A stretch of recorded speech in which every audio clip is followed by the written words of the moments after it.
ஒரு கிராமத்தில் ரகு என்ற இளைஞன் இருந்தான். அவன் எப்போதும், எனக்கு எந்த வாய்ப்பும் கிடைக்கவில்லையே என்று புலம்பிக்கிட்டே இருப்பான்.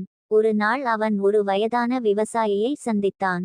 அந்த விவசாயி ரகுவை வயலுக்கு அழைத்துச் சென்றார். அங்கே காய்ந்த நிலமும் அருகிலேயே பச்சைப்பசேலென்ற பயிர் நிலமும் இருந்தது. ரகு கேட்டான், இந்த நிலம் மட்டும் ஏன் காய்ந்திருக்கு? விவசாயி சிரிச்சுக்கிட்டு சொன்னார், இந்த நிலத்தை நான் கண்டு கொள்ளாமல் விட்டு விட்டேன். பச்சை பயிருக்கு தினமும் தண்ணீர் பாய்ச்சினேன்.